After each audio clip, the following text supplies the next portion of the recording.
اللہ۔ میں کسی دیندار نیک سے شادی کروں گی، یہ اس خوبصورت کہانی کا عنوان ہے۔ اس کی تو مت ماری گئی ہے، بے وقوف لڑکی، اسی لیے اسے MSc کرائی تھی کہ یہ اس قسم کی باتیں کرے گی۔ خیر النساء کا غصہ بھڑکا ہوا تھا۔ تعجب تو مجھے بھی ہو رہا ہے، دنیا کی تلخ حقیقتوں سے ناواقف یہ نادان لڑکی آخر کسی دیندار کے ساتھ دشواریوں کو کس طرح جھیل پائے گی۔ باپ امین الحسن کے چہرے پر فکر کی گہری لکیریں پھیلتی جا رہی تھیں۔ سنیے سونو کے ابو، میں تو سمجھا کر تھک چکی ہوں، الٹے مجھے سمجھانے لگ جا رہی ہے، اللہ رسول کے کیا کیا حوالے پیش کرنے لگتی ہے۔ ایسے میں بھلا اس سے کیا کوئی معقول بات کی جا سکتی ہے؟ آپ ہی اسے سمجھائیے۔ خیرو تو گھبرا مت، میں اسے سمجھاتا ہوں، وہ میری بیٹی ہے، تعلیم یافتہ ہے، سمجھ جائے گی۔ خیر النساء اور امیر الحسن بستر پر دراز ہو گئے، دونوں ہی اسی فکر میں غرق تھے کہ ان کی بیٹی نائمہ کا کیا ہوگا۔ رشتہ انجینئر لڑکے کا آیا تھا، وہ خلیج میں کسی بین الاقوامی کمپنی میں ملازمت کرتا تھا، اس کے پاس فیملی ویزا تھا، تنخواہ بہت اچھی تھی، معروف خاندان سے تعلق رکھتا تھا، ایک ایک فرد کو رشتہ پسند تھا، تنخواہ بہت اچھی تھی اور معروف خاندان سے تعلق رکھتا تھا، ایک ایک فرد کو رشتہ پسند تھا۔ امین الحسن تو اس رشتے سے زیادہ ہی خوش تھے۔ خیرو لڑکے کے پاس فیملی ویزا ہے، ارے ادھر اس کا نکاح ہوا اور ادھر اڑ جائے گی تیری نائمہ۔ شہر میں 4 کمرے کی فلیٹ لے کر رہتا ہے وہ، کمپنی کی طرف سے بہترین گاڑی ملی ہوئی ہے، اس کے نیچے کتنے 100 ملازم کام کرتے ہیں۔ خوش قسمت ہے تیری نائمو، دیکھ ماشاءاللہ کیا رشتہ آیا ہے۔ تصویر دیکھی ہے تو نے لڑکے کی؟ ارے پرنس لگتا ہے ماشاءاللہ، عرب شہزادے سے کم نہیں۔ خیر النساء بھی اس کی ہاں میں ہاں ملا رہی تھی اور اس کی خوشیاں اس کی نگاہوں کی چمک سے ہویدہ تھیں۔ خوشی کا تو یہ عالم تھا کہ وہ ٹھیک سے الفاظ تک نہیں ادا کر پا رہی تھی۔ امین الحسن سے کہہ رہی تھی کہ بس جی اب اللہ کے لیے جلدی جلدی تیاری شروع کر دیجئے اور اللہ سے دعا کیجئے رشتے کو کسی کی بری نظر نہ لگے۔ میں نے تو تصویر نائمہ کے کمرے میں ہی رکھ دی ہے، کسی وقت دیکھ ہی لے گی، وہ بھی بہت خوش نصیب ہے ہماری گڑیا۔ دوسرے دن ماں نے اس سے پوچھا اس تصویر کے بارے میں، تو اس کے جواب میں حیرت ہی میں پڑ گئی۔ نائمہ، امی مجھے لڑکے میں کوئی کمی نظر نہیں آتی سوائے اس کے کہ میں کسی دیندار عالم یا نیک تبلیغ والے لڑکے سے شادی کرنا چاہتی ہوں۔ خیر النساء، یہ تو کیا بکواس کر رہی ہے؟ تیرے ابو اس رشتے سے کتنے خوش ہیں، تمہیں کچھ پتہ ہے؟ دیندار سے شادی کرے گی؟ بے وقوف لڑکی، پہلے یہ تو جاننا چاہیے تھا کہ یہ لڑکا کرتا کیا ہے۔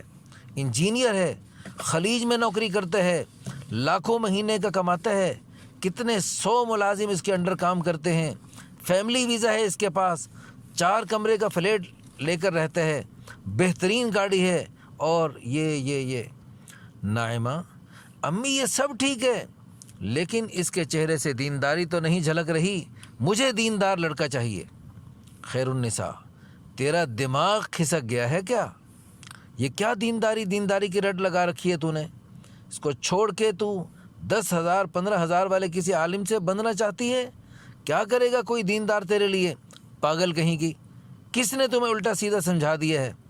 نائمہ، امی کسی نے کچھ نہیں سمجھایا، میں کسی نیک دیندار سے اس لیے شادی کرنا چاہتی ہوں، وہ اپنا حق بھی جانتا ہے، بیوی کا بھی، وہ حقوق مانگتا ہے تو حقوق ادا بھی کرتا ہے، وہ امانت دار ہوتا ہے، وہ خائن نہیں ہوتا، وہ مجھ سے اللہ کے لیے محبت کرے گا، اور روزی تو بہرحال لکھی ہوئی ہے، وہ تو جتنی ملنی ہوگی مل کر رہے گی۔ خیر النساء، تیرے باپ کو کتنا صدمہ ہوگا جب وہ یہ سب سنیں گے، کیسا اچھا بھلا رشتہ آیا تھا، ارے ایسے رشتے اب ملتے کہاں ہیں، بے وقوف لڑکی کہیں کی۔ نائمہ، امی یہ اچھا رشتہ کتنے پیسوں میں طے ہوگا؟ لاکھوں کمانے والا کتنے لاکھ کی مانگ کرے گا، یہ بھی معلوم ہے نا۔ خیر النساء، یہ تیرا مسئلہ ہے، یہ تیرے والدین کا مسئلہ ہے، شادی میں تو آج کے زمانے میں پیسے خرچ ہوتے ہی ہیں، اس میں ایسی کون سی بات ہے؟ تو زیادہ دلیلیں مت بگھار، سمجھی بے وقوف احمق کہیں کی۔ ناعمہ: امی، آج کے زمانے میں بھی اچھے نیک دیندار بغیر کچھ لیے شادی کرتے ہیں، سنت کے مطابق شادی ہوتی ہے، میرے لیے آپ کوئی دیندار نیک رشتہ تلاش کر لیجئے۔ سوچئے نا، یہ دنیا کتنے دنوں کی ہے، آج نہ کل سب کو مر جانا ہے۔ میں کسی خدا ترس انسان کے ساتھ جینا چاہتی ہوں جو میری آخرت تباہ نہ ہو، جو ہمیشہ کی زندگی ہے، اور میری نیک نسلیں قیامت تک کے لیے وجود میں آ جائیں۔ امین الحسن نے صبح ناشتے کے بعد جب ناعمہ کو آواز دی تو ناعمہ نے پہلے سے ہی اپنا ذہن بنا لیا کہ اسے کس طرح باپ کو قائل کرنا ہے۔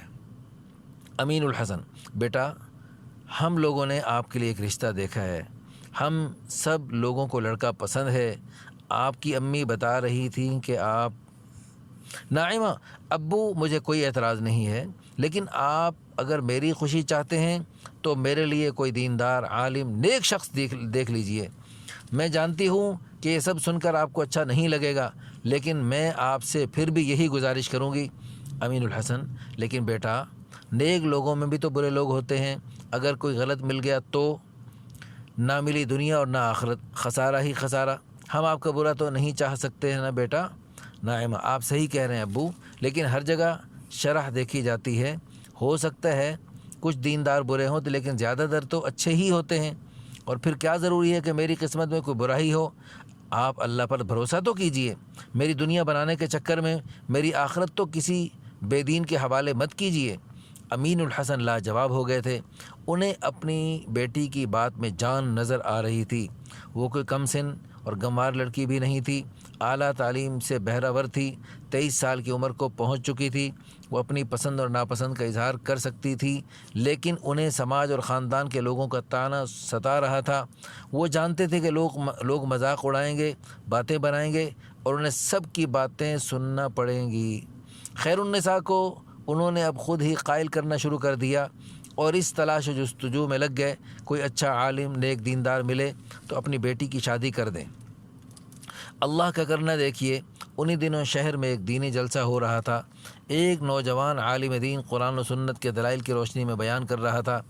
امین الحسن کی آنکھوں میں امید کی روشنی جھلملانے لگی، اور 6 مہینے کے اندر اس کے ساتھ شادی کی ترتیب ہو گئی۔